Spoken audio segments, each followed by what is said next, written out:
Assalamualaikum warahmatullahi wabarakatuh.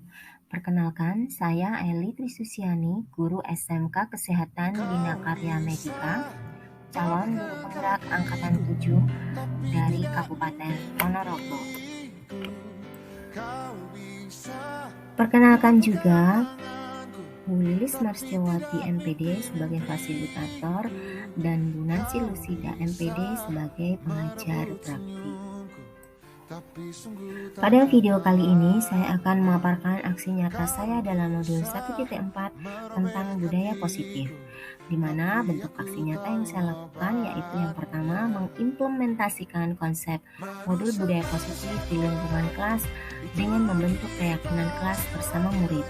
Kemudian yang kedua, mengadakan diseminasi budaya positif pada rekan sejawat di SMK Kesehatan Bina Karya Medika untuk berbagi pemahaman dan pengalaman yang saya dapatkan dalam modul 1.4. Rancangan tindakan untuk aksi nyata yang pertama yaitu pembentukan keyakinan kelas. Budaya positif adalah nilai-nilai keyakinan-keyakinan dan kebiasaan-kebiasaan di sekolah yang berpihak pada murid, agar dapat berkembang menjadi pribadi yang kritis, penuh hormat, dan bertanggung jawab. Sehingga latar belakang yang saya ambil dalam aksi nyata ini adalah yang pertama, menumbuhkan budaya positif dan karakter baik di lingkungan sekolah. Kemudian yang kedua, murid tidak suka peraturan karena selama ini jika mereka melakukan pelanggaran maka akan mendapatkan hukuman dan cenderung akan mempermalukan dirinya. Sehingga melalui kesepakatan antara guru dan murid, murid akan merasa terlibat dan bertanggung jawab sehingga tercipta karakter yang positif. Tujuan aksi nyata saya yang pertama yaitu menumbuhkan budaya positif dan karakter baik di kelas. Kemudian yang kedua, mewujudkan pembelajaran yang berpihak kepada murid. Yang ketiga, mendidik sikap murid yang mandiri, kolaboratif, dan bertanggung jawab. Kemudian yang keempat, menumbuhkan merdeka belajar dan kebahagiaan belajar bersama kesepakatan kelas. Sebagai tolok ukur dalam aksi nyata kali ini adalah yang pertama, terbentuknya keyakinan kelas melalui kegiatan kesepakatan kelas yang dilakukan guru atau wali kelas dan siswa. Kemudian yang kedua, siswa mampu menerapkan dan menjalankan keyakinan kelas yang telah dibuat. Yang ketiga, menumbuhkan rasa nyaman, aman bagi siswa, sehingga akan mampu mendorong siswa secara maksimal untuk mencapai karakter profil pelajar Pancasila. Patah tanganku, rebut senyumku, hitamkan putihnya hatiku, tapi tidak mimpi-mimpiku. Kau bisa lumpuhkan tanganku, tapi tidak mimpi-mimpiku. Kau bisa. Assalamualaikum warahmatullahi wabarakatuh. Waalaikumsalam warahmatullahi wabarakatuh. Seperti yang sudah disampaikan dalam budaya positif, penerapannya hari ini akan membuat keyakinan kelas. Silakan kalian berkelompok, masing-masing kelompok akan diberi dua ya, dua skenario. Nanti kalian memberikan kesepakatannya. Memberikan yang masing-masing kelas. Nanti kalian berdiskusi untuk menuangkan idenya. Apa yang kalian punya.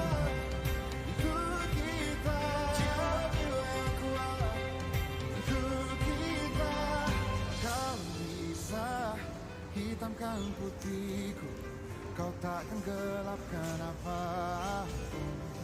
Kau bisa runtuhkan jalanku, kan ku temukan jalan yang lain. Silakan kalian menuliskan idenya dalam kesepakatan kelompok ini. Silakan berdiskusi.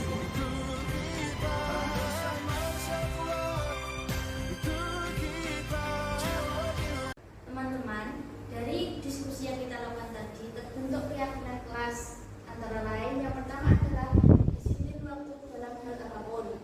Yang kedua, berdoa sebelum dan sesudah pelajaran. Dan yang ketiga, belajar dengan antusias, semangat, dan percaya diri.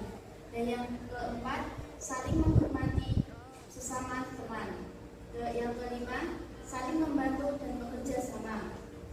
Selanjutnya, selalu menerapkan 5S: senyum, salam, sapa, sopan, dan santun. Selanjutnya, saling menjaga kebersihan dan keindahan kelas. Terus yang terakhir, selalu menghargai guru atau teman ketika berbicara. Keyakinan praktikum di laboratorium yang telah kita sepakati bersama yaitu yang pertama tepat waktu, yang kedua berdoa sebelum dan sesudah praktikum, dan yang ketiga memahami petunjuk praktikum, yang keempat menyiapkan jurnal praktikum, dan yang kelima selalu menjaga kebersihan laboratorium sesuai jadwal piket. Selanjutnya membuang sampah pada tempatnya, selalu menggunakan pelindung diri, selalu membawa kotak praktikum, mengganti peralatan laboratorium yang pecah, dan mengembalikan reagen. Baik anak-anak, setelah kalian tadi berdiskusi dalam kelompok, menuangkan idenya, kemudian kalian mempresentasikan kesepakatan kelas tadi di depan kelas. Keyakinan kelas ini akan kita terapkan dalam pembelajaran kita untuk 1 semester ke depan, dengan harapan agar pembelajaran di kelas kita menjadi aman, nyaman, dan menyenangkan. Sepakat ya anak? Sepakat, Bu.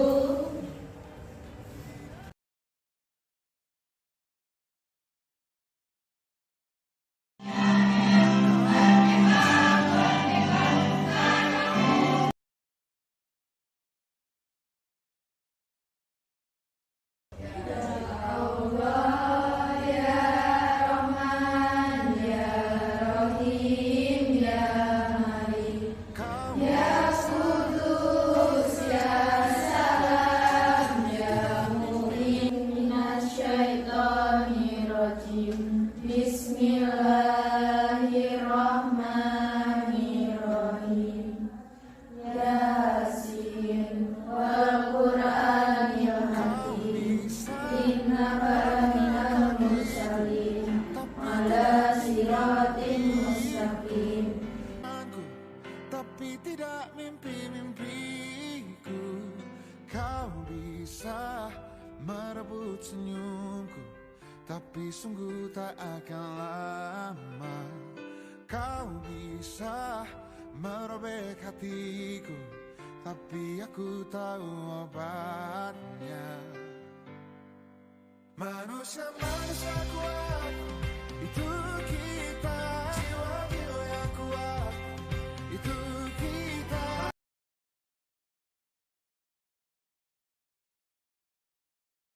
Ilmu pengetahuan alam dan sosial itu luas. Sampai saat ini dimulai ya Bapak Ibu. Saya mulai. Assalamualaikum warahmatullahi wabarakatuh. Selamat siang Bapak Ibu yang berbahagia. Pertama, marilah kita panjatkan puji dan syukur atas kehadirat Allah Subhanahu wa taala yang telah memberikan kesempatan kita semua dapat berkumpul di acara ini dan juga memberikan keselamatan, kesehatan sehingga kita dapat berkumpul di aula tanpa halangan suatu apapun. Shalawat salam semoga tetap tercurahkan kepada junjungan kita Nabi besar Muhammad SAW yang telah melimpahkan syafaatnya nanti di yaumul qiyamah. Saya selaku moderator akan membimbing jalannya acara pada siang hari ini, yang mana acara ini akan disampaikan DP. Acara pada siang hari ini adalah merupakan acara diseminasi mengenai budaya positif oleh calon guru penggerak Angkatan 7 dari SMK Kesehatan Bina Karya Medika Ponorogo, yang akan disampaikan oleh Ibu Apoteker Peggy Pradika Mudayati, Sarjana Farmasi Guru, Ibu Eli Trisusiani, Sarjana Kesehatan Masyarakat Guru, dan Ibu Sri Rejeki, Sarjana Pendidikan Guru. Sebelum memulai acara, berikut serangkaian acara yang akan berlangsung pada siang hari ini. Acara yang pertama yakni pembukaan, kedua penyajian materi, acara yang ketiga yakni tanya jawab, dan acara yang keempat yakni penutup. Langsung saja ke acara yang pertama yakni pembukaan. Marilah kita buka acara pada siang hari ini dengan bacaan basmalah. Bismillahirrahmanirrahim. Acara yang selanjutnya yakni acara penyajian materi, merupakan acara yang utama pada siang hari ini. Materi yang akan dibahas yakni tentang budaya positif. Saya persilakan untuk Ibu calon guru penggerak memaparkan materinya.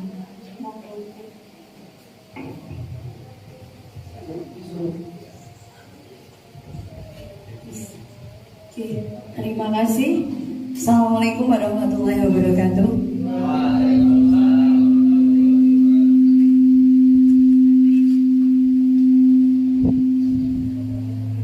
Yang telah diberikan oleh moderator. Jadi pada siang hari ini dengan berdirinya kami bertiga di sini, mohon izin Bapak Ibu untuk berbagi pengalaman baik dari apa yang sudah kami dapatkan di program CCP Angkatan 7 ini. Okay.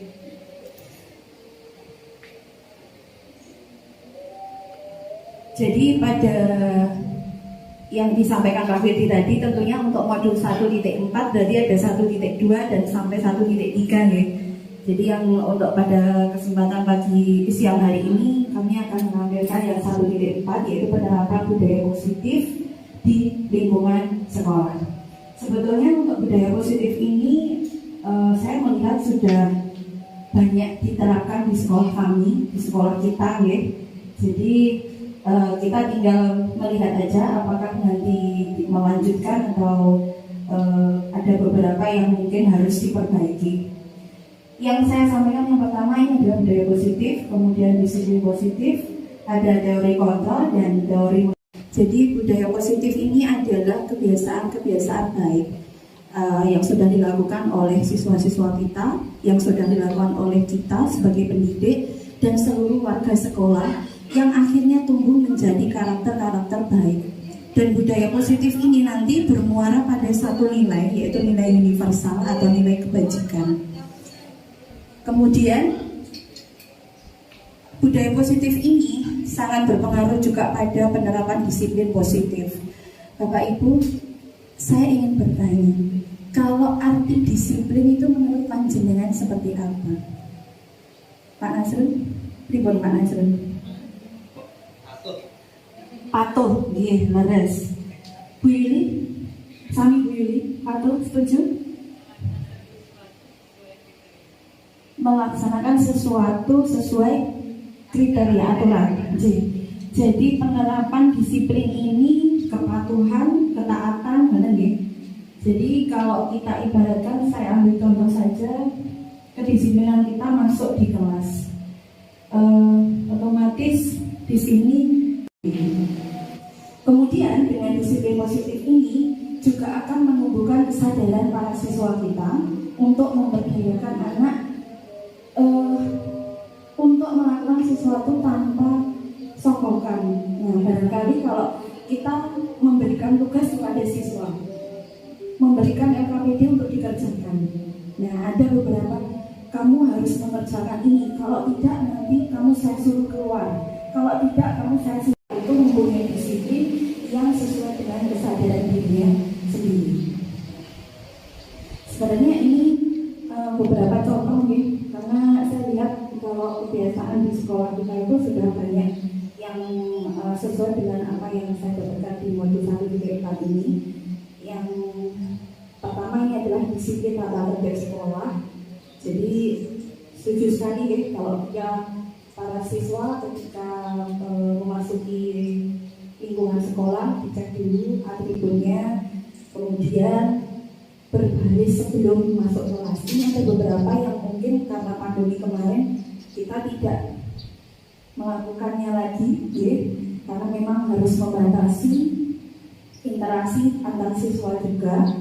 Nah ini mungkin barangkali setelah ini pandemi sudah berakhir bisa digalakkan lagi, ya.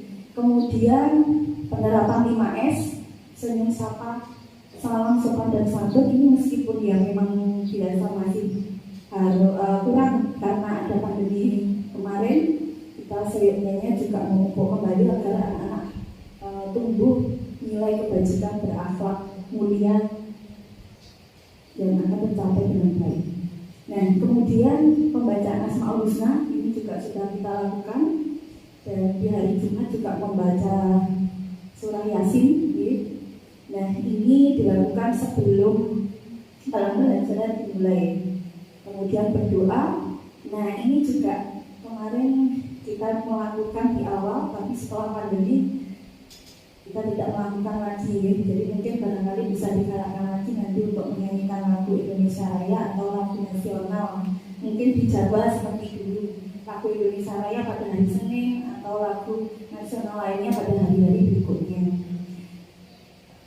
Kemudian pembiasaan salat dua dan zuhur ini juga meningkatkan jiwa religius dari siswa dan ketakwaannya dalam beragama kepada Tuhan yang Maha Esa.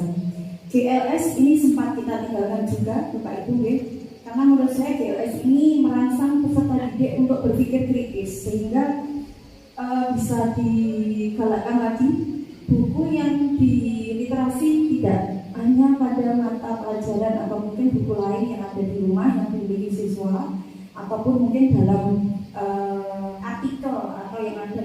Nah, jadi akan menimbulkan motivasi dari dalam siswa.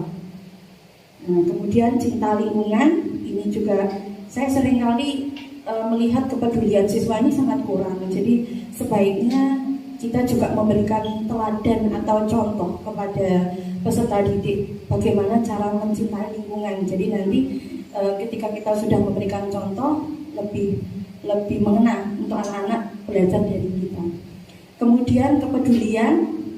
Nah, ini yang sering kita lupakan pada saat jam-jam produktif ataupun biasanya guru mapel yang menggunakan lab bahasa atau lab komputer sebelum dan sesudah menggunakan lab sebaiknya ada piket.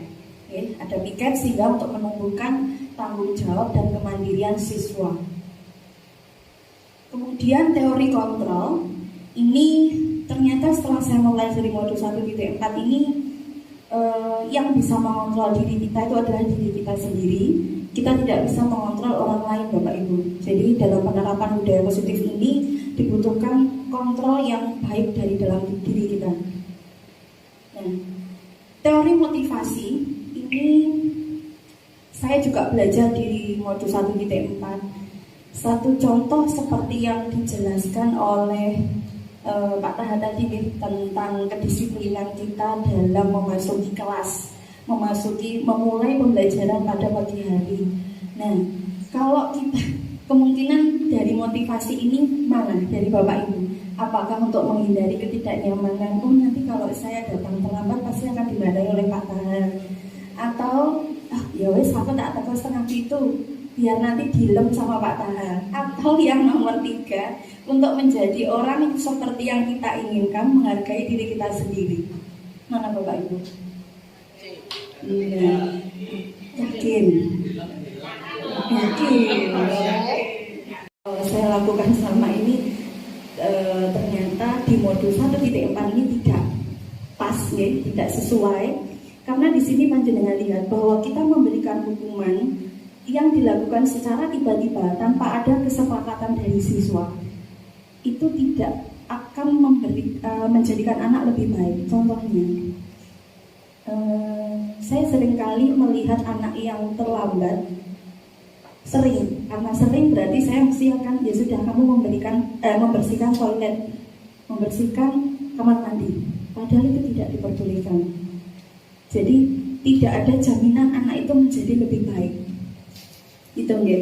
Nah, itu sering saya lakukan. Saya menyadari diri saya sendiri ya. Nah, yang kedua, konsekuensi yang sudah melibatkan siswa dan guru. Ini satu contoh, tadi pagi saya keingat pada saat waktu Bu Yuli bercerita bahwa jam mapelnya bahasa Jawa banyak anak-anak yang belajar membuka pelajaran saya. Nah, kalau di sini Bu Yuli nanti menanyakan kepada siswa tersebut, ya sudah kamu mengerjakan tugas bahasa Jawa di jam istirahat. Berarti itu namanya konsekuensi. Sudah ada melibatkan siswa dalam memperbaiki atau kesalahan dari yang dia lakukan. Nah, yang ketiga ini yang harapan kita seperti ini ternyata Bapak Ibu, restitusi. Jadi ini merupakan proses penyelesaian masalah siswa dengan menumbuhkan motivasi intrinsik. Kalau dari hukuman dan konsekuensi tadi, siswa tidak akan sadar bahwa dirinya salah dan tidak akan bisa memberikan solusi bagaimana ya saya mau memperbaikinya. Jadi saya dihukum Bu Peggy membersihkan kamar mandi, ya sudah. Tapi besok tidak ada jaminan dia tidak akan mengulangi badan. Konsekuensi juga sama. Oh, saya akan mengerjakan bahasa Jawa di istirahat. Tapi besok kalau ada mapel saya di waktunya Bu Yuli juga akan sama. Jadi yang kita inginkan adalah yang nomor 3, ini adalah restitusi. Nanti akan disampaikan lebih lanjut oleh Bu Sri. Okay. Kemudian teori penghargaan, dan ini saya juga belajar banyak. Terkadang memang kita kalau ada siswa yang bisa mengerjakan satu soal, kita memberikan penghargaan misalkan. Tetapi pemberian penghargaan yang berlebihan ini tidak baik. Jadi tidak malah memberikan dia baik, tetapi nah ini yang terakhir dari saya, Bapak Ibu, ada pertanyaan, monggo disimak. Sebagai seorang guru, saat Anda hadir mengajar di kelas tepat waktu, motivasi apakah yang mendasari tindakan Anda? Nah, apakah Anda datang karena tidak ingin ditegur oleh atasan? Atau apakah Anda ingin mendapatkan pujian dari atasan panjenengan? Seperti yang sudah saya sampaikan ya. Atau yang ketiga, Anda menghargai waktu dan menghargai diri Anda sendiri sebagai contoh para siswa, sebagai teladan para siswa, dan menghargai nilai-nilai yang sudah panjenengan percaya. Yang mana ini Bapak Ibu? 3. Biasanya yang paling kata-katanya panjang itu jawabannya. Terus terima kasih. Ya, itu aja yang dapat saya sampaikan pada budaya positif ini. Kemudian akan berlanjut ke narasumber yang kedua, Bu Eli. Monggo silakan Bu Eli. Akhir kata saya, wassalamualaikum warahmatullahi wabarakatuh.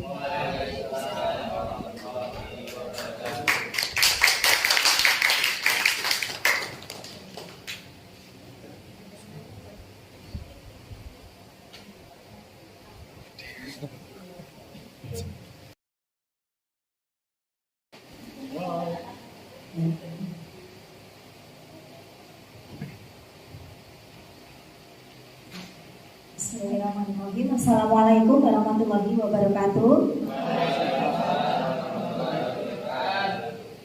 Selamat siang Bapak Ibu sekalian. Sebelum saya melanjutkan presentasi hari ini, saya ada sedikit pantun untuk Bapak Ibu. Pergi ke pasar membeli mangga, tidak lupa membeli gurita. Mari kita bersama belajar untuk SMK kita tercinta. Mohon maaf Bapak Ibu, saya berdiri di sini itu bukan bermaksud nanti untuk menggurui, namun seperti pantun yang barusan saya sampaikan, kita belajar bersama, kita sharing bersama terkait dengan pengalaman mungkin yang sudah Bapak Ibu berikan di kelas yang Bapak Ibu ampu. Bapak Ibu, di sini ada memang beberapa mindset perubahan yang harus sedikit kita rubah, Bapak Ibu. Terus kemudian di sini saya melanjutkan untuk memantapkan karakter dan juga peradaban kita sebagai pengajar. Itu untuk lebih memantapkan dalam budaya positif di sini itu adalah dengan penerapan langkah kita. Langkah kita yang pertama itu adalah dengan keyakinan kelas. Namun sebelum nanti saya membahas keyakinan kelas, saya akan membahas dulu atau kita belajar bersama dulu tentang nilai-nilai kebajikan.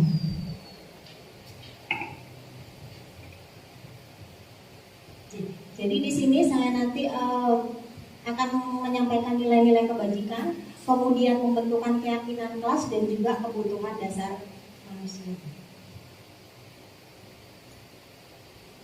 Ya. Baik, mungkin Bapak Ibu, apa itu yang dimaksud dengan nilai-nilai kebajikan? Ada mau menyampaikan? Di sini sifat-sifat positif manusia yang merupakan tujuan mulia yang ingin dicapai setiap individu Mungkin Bapak Ibu ada yang bisa memberikan contoh nilai kebajikan ini apa ya? Jujur, boleh. Disiplin, ya. Kemudian tanggung jawab, komitmen, baik itu saling menghargai, saling menghormati, kemudian juga kasih sayang. Maksud ya Bapak Ibu. Kemudian di sini muaranya adalah supaya tercipta profil pelajar Pancasila. Jadi mungkin Bapak Ibu juga tidak asing ya, karena kita di kelas 10 itu juga sudah melaksanakan kurikulum merdeka. Ada 6 dimensi. Kira-kira apa Bapak Ibu? Yang pertama, sebelum gotong royong, jadi profil pelajar Pancasila itu ada 6 dimensi. Yang pertama, di sini beriman, bertakwa kepada Tuhan Yang Maha Esa dan berakhlak mulia. Kemudian yang kedua ada mandiri, bernalar kritis. Kemudian berkebinekaan tunggal, bergotong royong, dan terakhir adalah kreatif. Contoh yang sudah saya amati di sekolah kita, seperti kemarin di acara kelas meeting, Bapak Ibu, Mapel P5 ini menggelar panen karya, begitu dengan bertemakan P5 ini. Jadi siswa itu melakukan suatu karya, kemudian mereka tampilkan di acara kelas meeting. Itu Bapak Ibu. Kemudian lanjut seperti yang tadi saya sampaikan, untuk memantapkan karakter, kita mempelajari keyakinan kelas. Mungkin Bapak Ibu bertanya, mengapa sih harus keyakinan kelas? Bukan kok peraturan saja. Sebelum itu dijawab, ini ada pertanyaan mengapa kita memiliki peraturan tentang penggunaan helm pada saat mengendarai kendaraan roda 2 atau motor? Kira-kira apa Bapak Ibu? Untuk keselamatan. Kemudian kalau yang kedua di sini, mengapa kita memiliki peraturan tentang penggunaan masker dan mencuci tangan? Untuk keselamatan juga, untuk kesehatan. Nah, di sini nilai-nilai keselamatan dan kesehatan ini yang kita yakini adalah sebagai nilai-nilai kebajikan. Jadi tadi balik lagi, nilai kebajikan tadi apa Bapak Ibu? Nilai positif yang ada pada diri kita manusia ini untuk tujuan yang mulia. Jadi kalau misalkan kita melanggar, apa yang terjadi? Kira-kira ya konsekuensinya kita tanggung sendiri. Jadi misalkan kita tidak pakai masker di dalam kerumunan, artinya misalkan di situ terjangkit suatu wabah atau virus, kita juga akan terkena. Jadi Bapak Ibu, jadi di sini motivasi yang ada di keyakinan kelas ini kita munculkan dari dalam diri sendiri. Jadi akan lebih tergerak dan bersemangat jika kita melakukannya itu betul-betul dari dalam diri kita sendiri, bukan dari paksaan atau dari luar atau ekstrinsi. Terus kemudian dilanjut di sini bagaimana pembentukan keyakinan sekolah atau kelas. Yang pertama lebih abstrak daripada peraturan. Maksudnya di sini kalau peraturan itu kan biasanya panjang dan dibuatnya adalah sepihak dari sekolah membuat, kemudian ditempel di sekolah dan anak mengerjakannya sesuai dengan apa yang diperintahkan, tidak bermakna. Bapak Ibu. Kemudian yang kedua berupa pernyataan universal seperti yang tadi sudah saya sampaikan. Nilai-nilai universal ini betul-betul munculnya dari dalam diri sendiri supaya mereka bisa tergerak dan bersemangat untuk melakukannya. Kemudian dibuat dalam bentuk positif. Ini maksudnya sebagai contoh misalnya ada anak membuang sampah sembarangan. Kalau dalam bentuknya peraturan, biasanya jangan buang sampah sembarangan. Namun kita ganti, kata-katanya menjadi positif. Kira-kira bagaimana Bapak Ibu? Buanglah sampah pada tempatnya. Seperti itu Jadi kita ubah kalimatnya menjadi bentuk yang positif. Next, kemudian di sini sedikit saja agar mudah diingat. Jadi biasanya kita membuat keyakinan kelas ini dengan siswa ada kesepakatan dan sedikit sesuai kelasnya masing-masing, tidak perlu terlalu banyak. Kemudian sesuai dengan kondisi kelas dan sekolah, jadi kita adakan seperti curah pendapat seperti itu ya. Jadi mereka menginginkan kelas yang seperti apa. Kemudian di sini, nah ini perbedaannya dengan peraturan tadi. Kalau peraturan itu kan hanya sepihak, jadi hanya dari sekolah saja. Namun di sini kita melibatkan siswa supaya ada komunikasi antara siswa dan juga guru. Selain itu juga memberikan edukasi juga kepada siswa supaya dia mau mengutarakan pendapatnya. Ya, Bapak Ibu. Kemudian di sini contoh-contoh kegiatan membuat keyakinan kelas. Yang pertama saya lakukan itu seperti tadi saya sampaikan, berdiskusi tentang peraturan. Nah ini kita lakukan curah pendapat. Contohnya bagaimana Bapak Ibu? Kita pancing-pancing siswa kita itu bagaimana kelas yang dia inginkan. Contohnya misalnya ketika kita mengikuti pelajaran supaya kita baik, itu sikap kita bagaimana? Kemudian supaya kita juga tidak ketinggalan, kita harus bagaimana? Datang ke sekolah itu bagaimana? Seperti itu ya Bapak Ibu. Terus kemudian contoh lagi, misalnya ada teman yang berbicara, sikap kita bagaimana? Itu kita pancing-pancing agar mereka itu mau mengeluarkan pendapatnya. Kemudian selanjutnya kita lakukan perumusan peraturan menjadi satu keyakinan. Jadi di sini mereka membuat dan juga di sini didesain supaya lebih menarik, mungkin menggunakan Canva atau menggunakan apa sesuai kreativitas mereka masing-masing. Di sini. Terus kemudian di sini yang dia tulis dalam kertas-kertas kecil tadi itu ditempelkan. Ya, jadi kegiatan selanjutnya adalah menempelkan keyakinan kelas ini dalam satu tempat. Itu Bapak Ibu. Kemudian selanjutnya di sini ada beberapa contoh mungkin yang bisa diadopsi atau nanti harapannya itu adalah Bapak Ibu juga melakukan pembentukan keyakinan kelas ini. Jadi tidak hanya di mapel saya, namun terutama di wali kelas nih. Biasanya yang ketemu pertama kali dengan siswa ketika awal masuk itu pasti wali kelas. Jadi ketika awal pembelajaran, ketika kita melakukan kontrak pembelajaran dengan siswa, nah itu kita lakukan pembentukan keyakinan kelas ini. Ini ya Bapak Ibu, contohnya tadi yang setelah kita pancing-pancing dengan beberapa pertanyaan, ini maksudnya supaya dia muncul idenya, muncul kreativitasnya. Apa yang dia inginkan dalam kelas tersebut? Oke, ini ada disiplin waktu. Kemudian belajar dengan antusias, seperti yang tadi saya sampaikan. Misalnya di sini, ketika ada teman yang presentasi, itu siswa harus mendengarkan dengan baik. Di sini ada ini ya, menghargai teman atau guru yang sedang berbicara. Di sini juga ketika bertemu dengan Bapak Ibu guru kita harus bagaimana?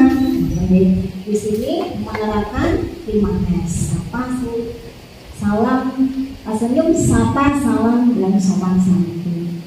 Itu ya Bapak Ibu. Next, kemudian ini yang saya buat keyakinan kelas ketika praktikum di laboratorium. Karena kita ada kompetensi, ada 3 kompetensi, mungkin nanti di farmasi akan berbeda dengan keyakinan kelas yang saya buat. Ini beberapa contoh di Bapak Ibu. Lanjut, kemudian tadi di sini ada satu lagi materi di Bapak Ibu. Belum ngantuk ya? Ya. Jadi tadi,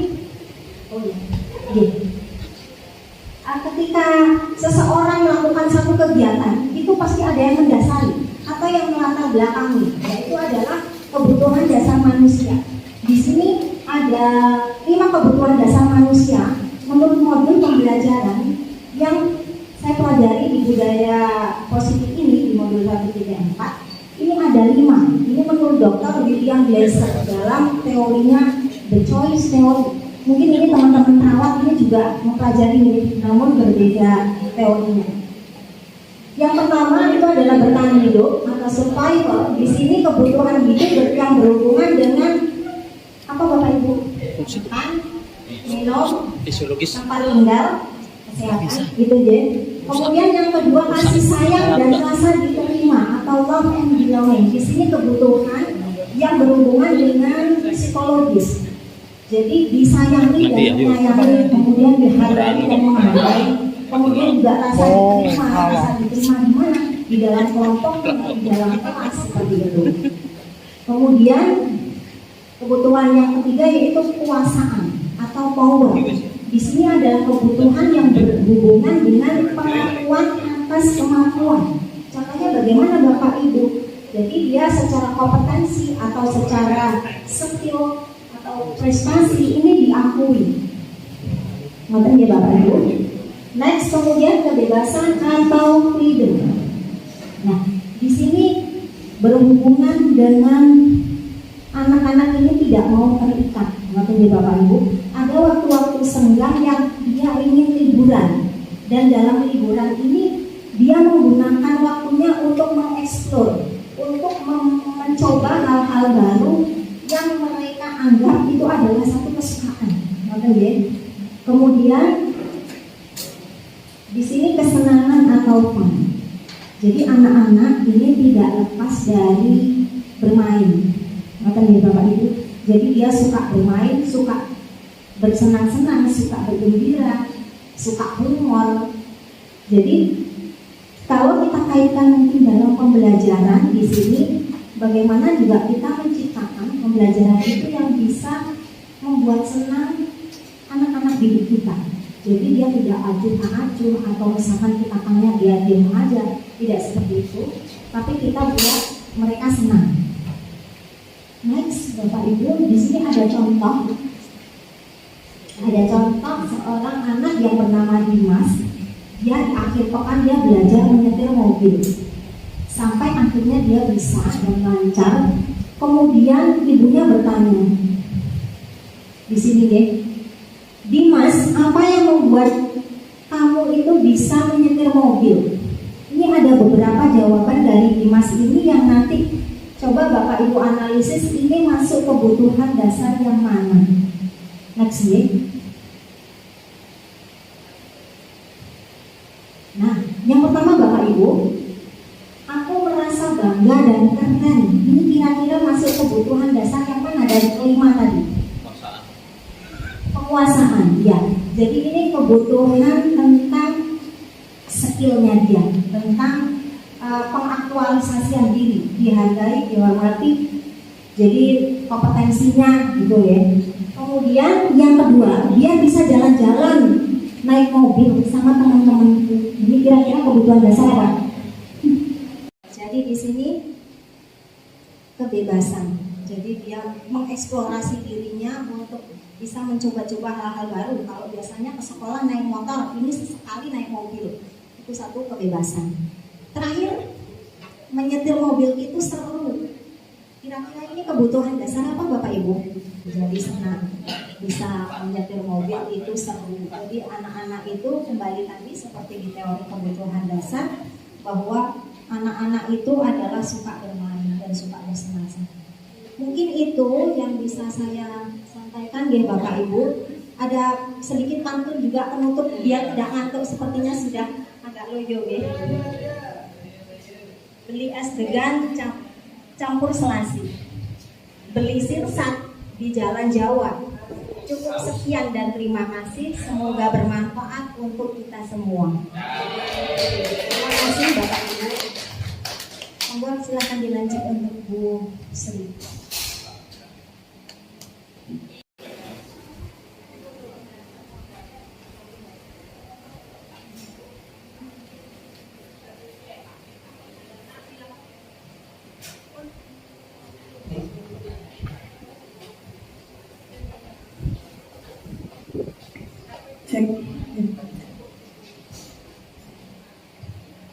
Sebelumnya Assalamualaikum warahmatullahi wabarakatuh.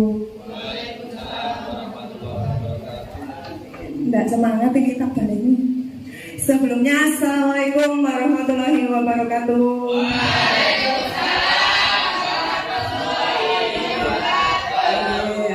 Ya, masih semangat ya?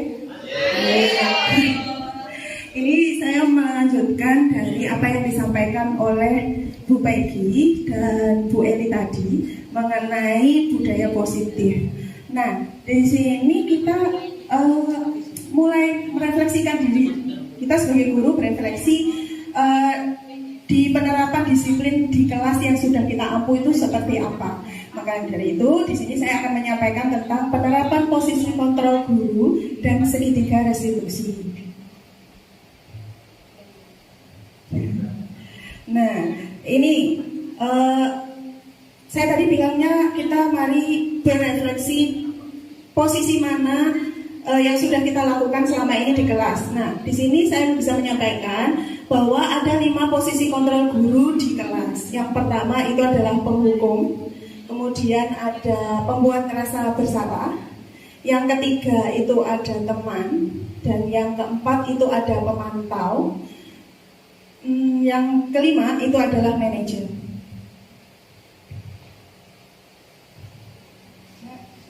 Di sini sebagai penghukum ada kalimat-kalimat yang biasanya disampaikan oleh seseorang yang merupakan tipe penghukum. Contohnya adalah patuhi aturan saya, awas kalau tidak. Nah, jadi ada kalimat-kalimat yang diucapkan secara verbal itu sedikit mengintimidasi siswa seperti itu. Terus kamu selalu saja salah. Terus ada lagi selalu, pasti selalu yang terakhir selesai. Jadi ini kita sudah ngejat siswa. Kita melakukan hukuman itu kan tidak hanya secara fisik, kadang bisa secara verbal seperti itu. Nah, kalau kita di posisi penghukum, terus apa efeknya di siswa? Bisa disebutkan mungkin efeknya kalau kita jadi penghukum gimana Bapak Ibu? Trauma, takut. Nah, dan lebih lagi siswa akan sakit hati. Sakit hati lama-lama bisa dendam, misalnya seperti itu. Jadi ke siapa dendamnya? Bisa ke kita sebagai gurunya atau kepada peraturan itu sendiri, kan seperti itu. Terus membuat merasa bersalah. Nah, di sini membuat merasa bersalah ini guru cenderung menumbuhkan sisi anak merasa bersalah ke lingkungan yang dia di sekitarnya. Misal ada kalimat, ibu sangat kecewa sekali dengan kamu. Berarti kita membuat anak merasa bersalah kepada kita. Terus ada berapa kali bapak atau ibu harus memberitahu kamu. Berarti kita memunculkan rasa penyesalan kepada mereka. Terus ada lagi gimana coba kalau orang tua kamu tahu kamu berbuat begini. Ini mungkin yang sering kita lakukan juga, termasuk saya. Oke, seperti itu. Nah, efeknya bagaimana? Ini siswa jadi putus asa loh. Jadi merasa, oh aku ini sudah mengecewakan orang-orang di sekitarku, jadinya dia kurang percaya diri. Nah, seperti itu. Terus di sini posisi kontrol yang ketiga yaitu teman. Nah, kalau kita karena mengampu di SMK, mungkin ini bagus juga diterapkan.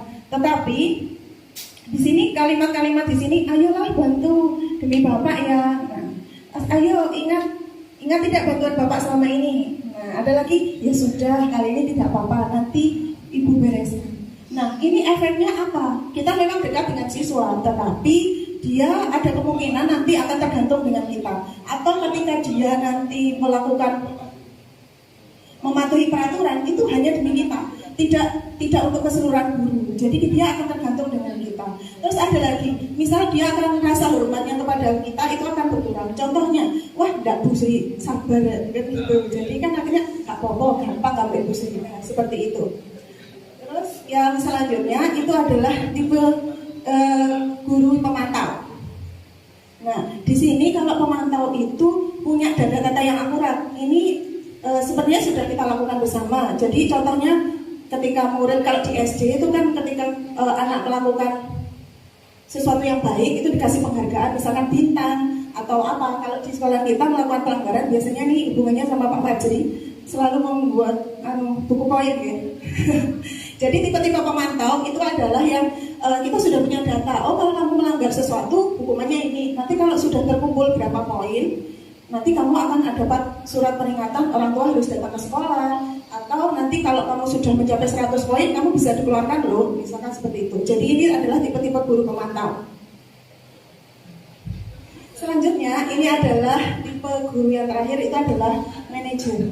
Nah, ini sebenarnya bisa dikatakan sebagai posisi kontrol paling ideal yang harusnya kita miliki sebagai guru, yaitu di sini guru itu menanyakan apa yang kita meyakini, seperti yang sudah disampaikan Bu Eli tadi. Karena kita memang sebelumnya sudah membuat keyakinan kelas, jadi kita membuat kesepakatan ketika kita menanyai itu sudah ada dasarnya seperti itu.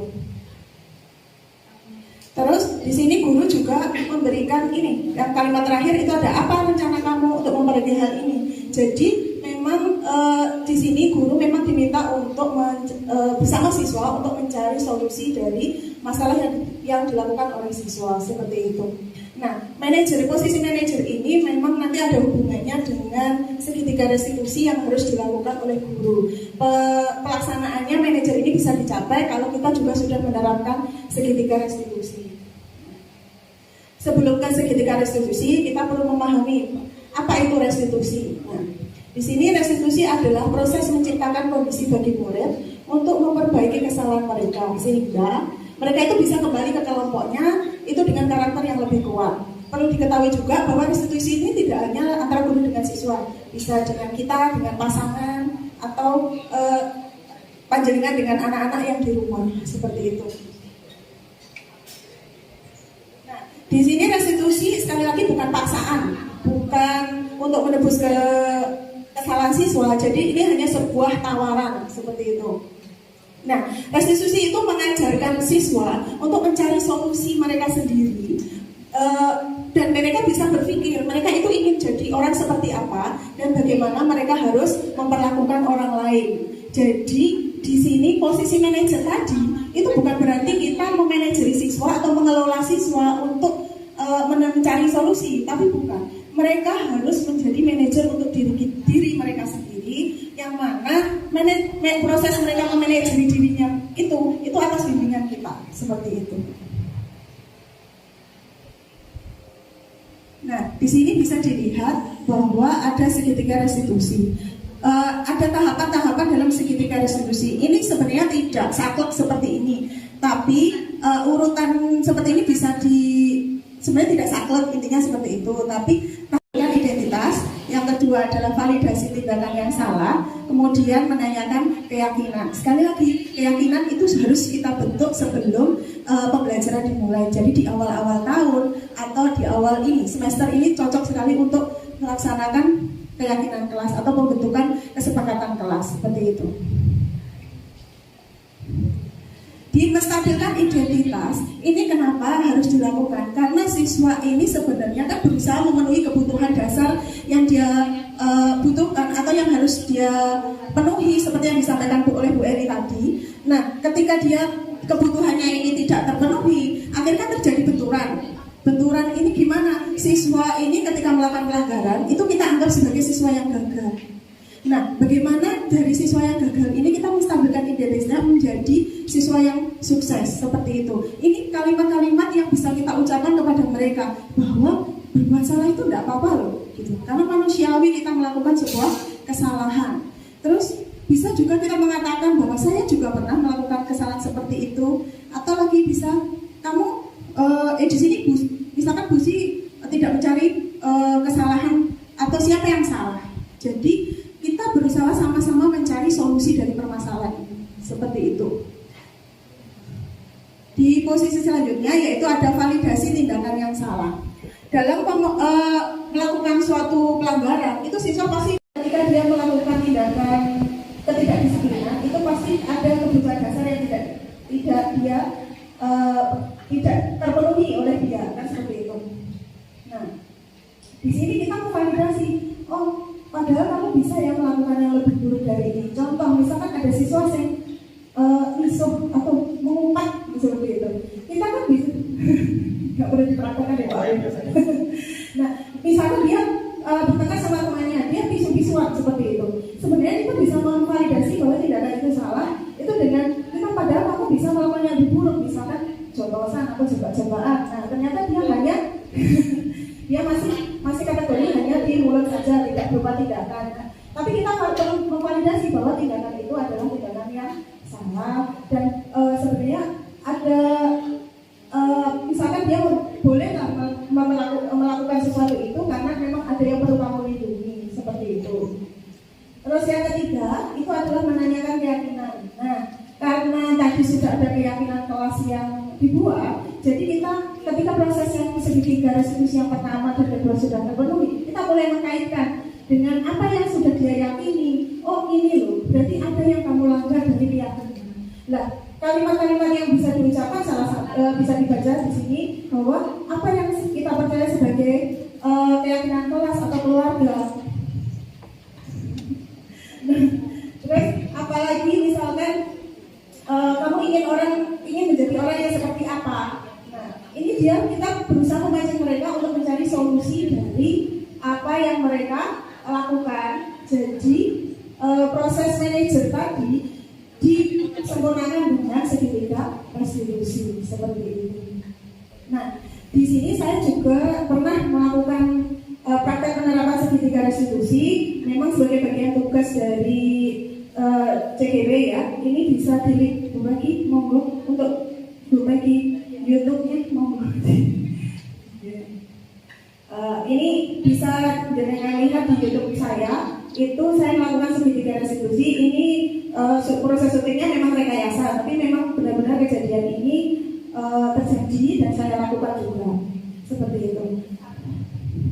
Sambil melihat bisa saya tanyakan juga, mungkin bisa ada salah satu guru yang menyampaikan sebenarnya sebagai guru selama ini posisi kontrol mana yang sudah saya lakukan.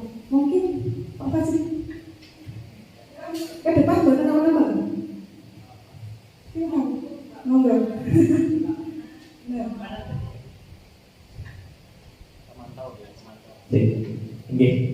Kalau yang sering saya lakukan ya dari kontrol yang pernah sebenarnya tipis-tipis hampir semuanya pernah saya lakukan. Tapi lebih kepada yang pemantauan, pemantauan karena biasanya sebelum tindakan diberikan kontrol kepada siswa, memang kesepakatan antara mungkin wali kelas dan juga BK. Jadi sini juga setelah terkait dengan tata tertib dan yang lainnya. Nah, maka saya tinggal memantau aja, tinggal memantau. Itu yang lebih sering saya lakukan seperti itu. Terima kasih, tepuk tangan untuk Pak Haji.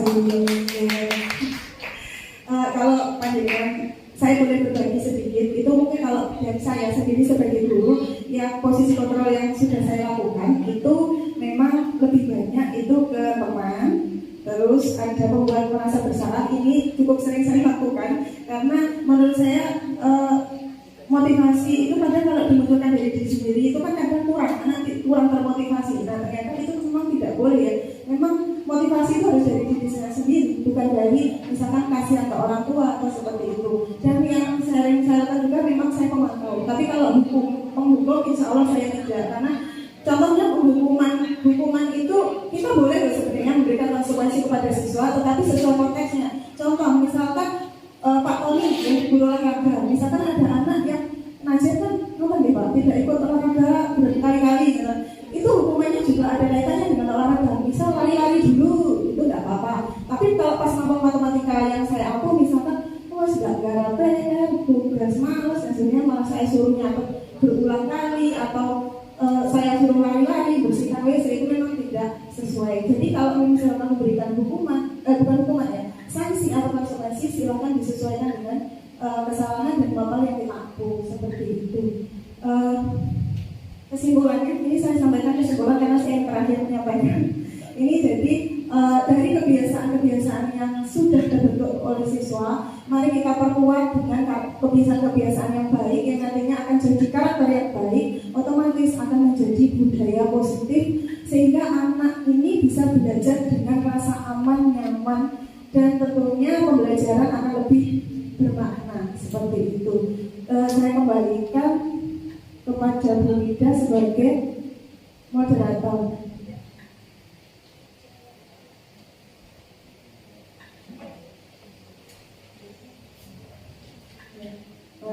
Luar biasa sekali atas pemaparan dari ibu-ibu calon guru penggerak. Silakan dilanjutkan yang mulia. Ya, demikian pemaparan materi tentang budaya positif yang telah dipaparkan oleh ibu-ibu calon guru penggerak pada siang hari ini. Acara selanjutnya ya, ini masih ada lagi ya, masih semangat ya Bapak Ibu ya. Ya, harus semangat karena ini acara yang selanjutnya itu jawab hanya 2 termin saja. 1 termin terdiri dari 2 pertanyaan. Ya, jangan sampai tidak ada yang bertanya ya. Harus bertanya, ini wajib ya. Ya. Tipe anu itu tadi. Oke, sudah bisa kita mulai ya. Termin pertama silakan 2 pertanyaan saja. Ya, Bapak Firdi, silakan Bapak pakai mikrofon atau ke depan saja Pak? Ke depan Pak Firdi.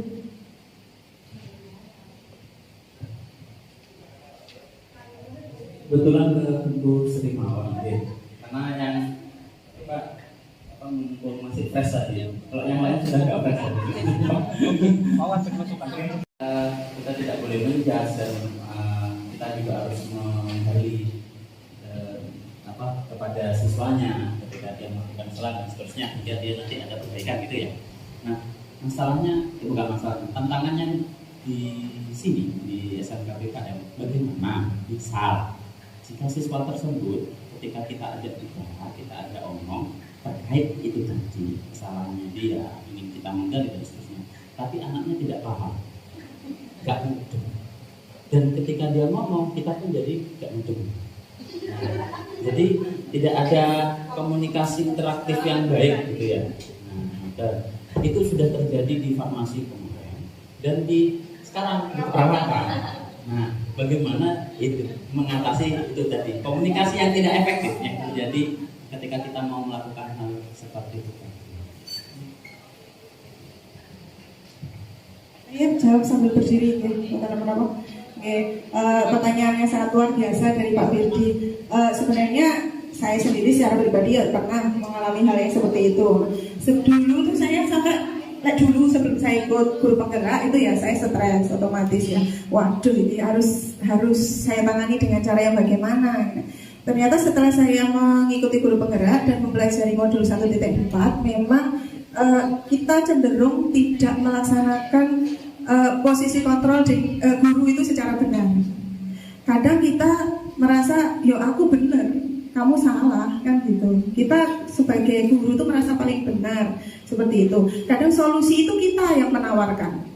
Nah, kalau anak tidak bisa diajak komunikasi, itu memang jadi tadi posisi kontrol guru itu tidak bisa dilakukan secara bersamaan. Contoh misalnya saya jadi teman, jadi pemantau, itu ya oke lah, agak nyambung. Tapi kalau kita jadi teman sama penghukum kan nggak akan bisa seperti itu. Jadi memang posisi manajer itu yang paling pas lah seperti itu. Tapi dengan segitiga restitusi yang utuh atau tepat. Jadi mungkin selama ini kita sudah melakukan segitiga restitusi, cuma belum secara utuh seperti itu.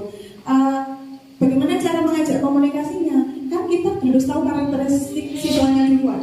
Kalau dia tipikal yang akan diajak omong, diajak komunikasi yang baik, ya kita harus memahami. Oh, karakter siswa ini susah diajak omong, kita berarti berposisi sebagai teman dulu. Kita memposisikan diri sebagai teman, kita ajak ngobrol, ya ojo langsung ke kesalahannya. Jadi ya diajak ngobrol apa gitu, dipancing-pancing dulu, misalnya seperti itu. Baru kemudian posisi manajer itu bisa kita lakukan dengan proses segitiga restitusi yang utuh.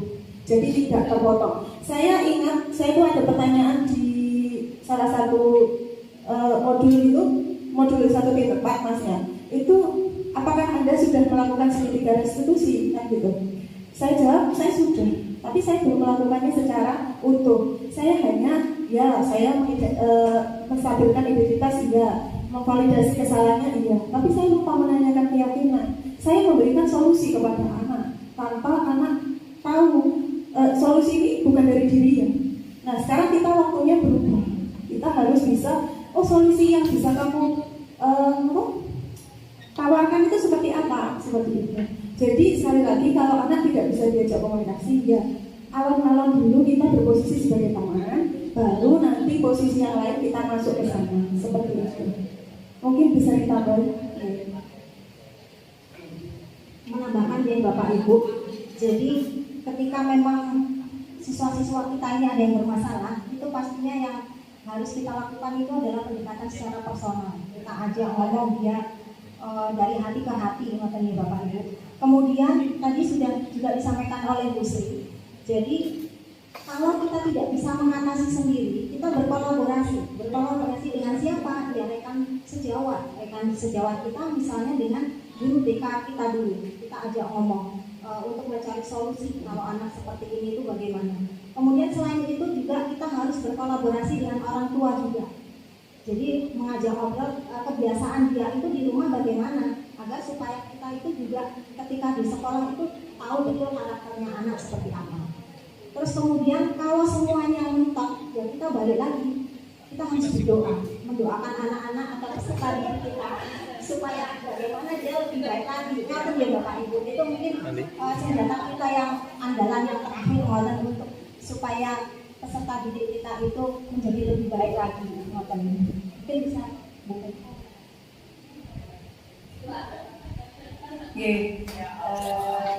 Sebetulnya tadi Pak Firly juga sudah menyampaikan bahwa ini terjadi pada farmasi yang disampaikan di restitusi ini. Dan waktu itu memang saya juga seperti Bu Sri sudah melakukan restitusi, tetapi memang belum sempurna, belum lengkap. Artinya pada saat itu saya hanya mencari apa sih sebetulnya ini yang dimaksud nanda kan Pak ya?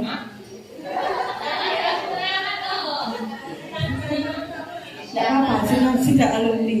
Jadi sebetulnya kami pun juga, saya kolaborasi dengan teman sejawat dari tim produktif menanyakan sebetulnya kenapa sih kok dia sulit sekali diajak komunikasi yang baik. Nah kita sampai ke home visit ke rumahnya juga beberapa kali, dan betul yang disampaikan Bu Eli bahwa peran orang tua dan juga wali kelas wali kelas ini juga luar biasa, apalagi kakomnya mumet sambunan.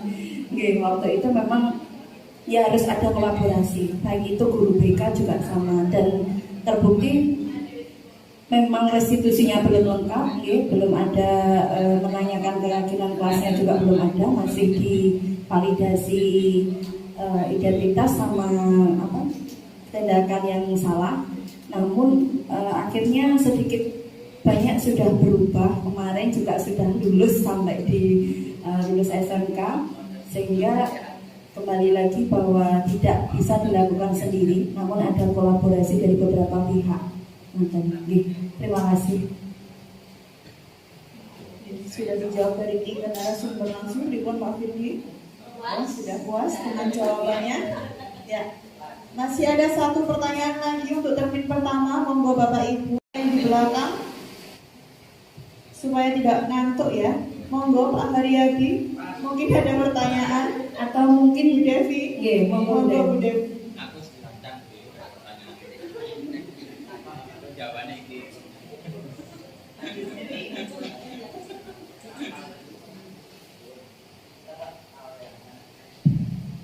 Ya, terima kasih. Nah, pertanyaan ini untuk materinya Bu Eli. Tadi kan mengenai keyakinan kelas. Nah, biasanya di keyakinan kelas itu dibuat oleh wali kelas pas di awal masuk. Nah, itu kan biasanya keyakinan kelas itu terlambat atau melanggar sesuatu. Nah, itu kan akan mendapat hukuman ABC, nah seperti itu. Tapi kalau pas pada waktu itu kita sudah membuat keyakinan kelas, tapi ada beberapa guru yang mungkin jadi membela gitu, seperti membela, oh berarti ini tidak boleh dilakukan, terus dibiarkan saja, nah seperti itu. Nah itu bagaimana untuk cara mengatasinya? Terima kasih. Terima kasih, pertanyaan yang luar biasa ini. Jadi biasanya kalau ada anak yang melanggar itu ibunya dalam arti di sini wali kelas itu pasti sedikit membela, Bapak Ibu. Jadi ketika kita membuat satu keyakinan kelas, di sini itu harus kita bicarakan juga konsekuensinya.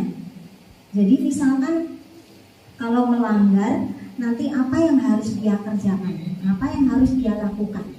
Mungkin seperti itu nih Bapak Ibu. Jadi kita komunikasikan juga di awal supaya tidak terjadi apa, kalau melanggar terus dibela, ini jadi akhirnya keyakinan kelasnya kan jadi tidak bermanfaat karena seperti mental seperti itu. Padahal ini keyakinan kelas ini kan kita bentuk sebagai suatu curah pendapat di mana di situ kalau keyakinan kelas sudah ditampilkan, itu adalah bentuk dari kelas yang mereka inginkan. Jadi supaya mereka nyaman, aman, dan juga di kelas itu pembelajaran bisa berjalan baik seperti itu kan, kita buatnya itu adalah dengan seperti itu.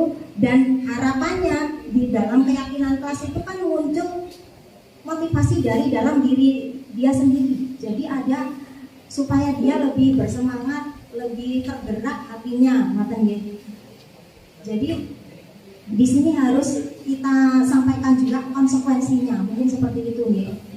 Mungkin dari saya itu mungkin bisa menambahkan. Sedikit menambahi, itu tadi kan bagaimana kalau ternyata guru lain itu ternyata malah membela tindakan yang salah, kan seperti itu. Saya tambahkan itu mungkin ya kita keyakinan kelas itu bukan hanya yang membuat wali kelas, bukan. Jadi setiap guru itu kalau bisa membuat keyakinan kelasnya masing-masing, keyakinan kelas mata pelajaran seperti itu. Ketika kemarin saya itu membuat keyakinan kelas matematika. Nah, ketika itu sudah kesepakatan saya dengan siswa, ya sudah itu jangan lupa disosialisasikan, makanya ditempelkan, kan seperti itu. Ketika ditempelkan, ketika ada guru yang lain masuk, silakan ditunjukkan, oh ini loh kesepakatan. Jadi ini jadi kesepakatan kita warga sekolah. Jadi nanti budaya positif ini yang akan terbentuk. Jadi bukan hanya keyakinan kelas. Awalnya memang dari keyakinan kelas, jadinya keyakinan sekolah, jadinya membudaya secara positif di lingkungan sekolah seperti itu. Sampun Bu Devi. Sampun Ibu Devi sudah terjawab pertanyaannya. Kita lanjut untuk termin kedua. Ada 2 pertanyaan lagi. Monggo Bapak Ibu supaya sesi kali ini saya tidak lengkap kalau belum ada refleksi, refleksi dari Bapak Ibu peserta diseminasi. Mungkin ada yang mau menyampaikan refleksinya, monggo Bu Desi. Monggo maju di sini mau.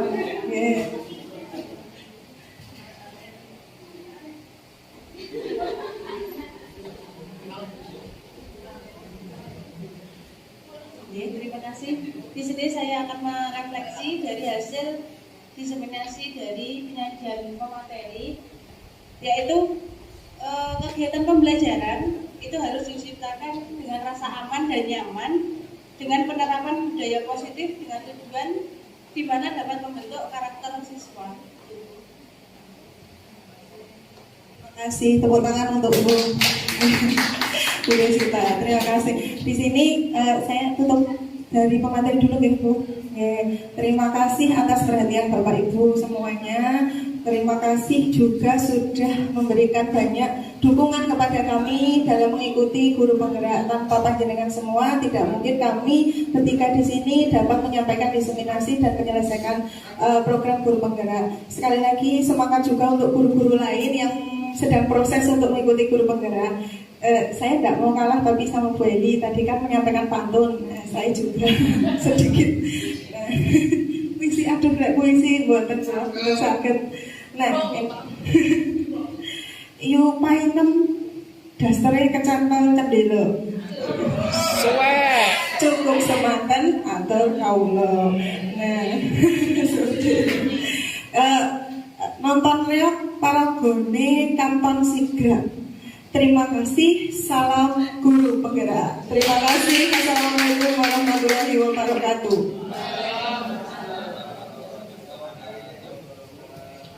Diseminasi akhir tentang budaya positif di SMK Kesehatan Natalia Medika Ponorogo telah usai.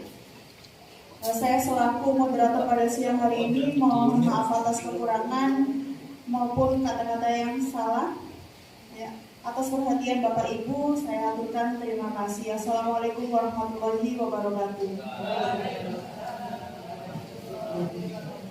Sebelumnya Bapak Ibu dimohon tidak keluar dari ruangan ini terlebih dahulu ya, karena akan ada sesi foto-foto. Akan ada sesi foto-foto bersama.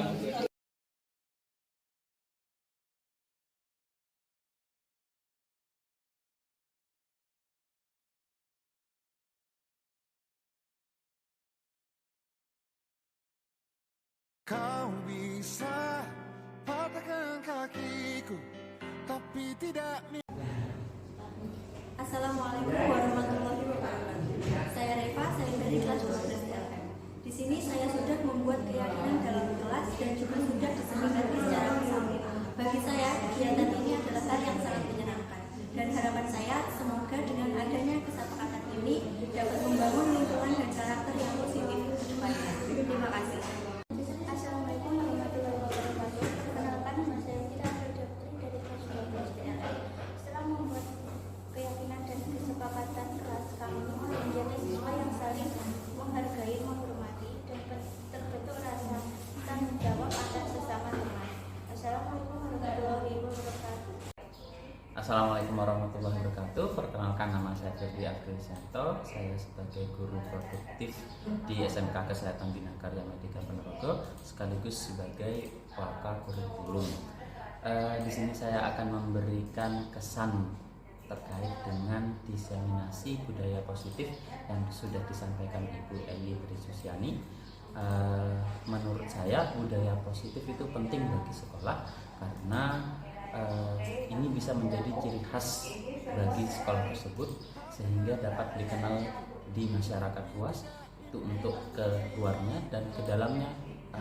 Budaya positif ini bisa memberikan sebuah dampak yang baik bagi sekolah, terutama bagi warganya.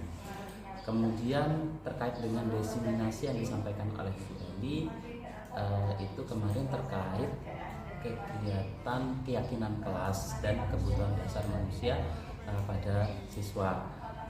Menurut saya itu adalah materi yang bagus karena dengan demikian siswa itu akan lebih memahami tentang bagaimana mengelola di kelas, sehingga bisa nanti tercipta pembelajaran yang efektif, menyenangkan, dan sesuai dengan kemauan dari siswanya.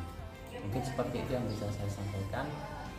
Good job Bu Eli, semoga di berikut-berikutnya bisa menjadi lebih baik lagi. Demikian aksi nyata saya dalam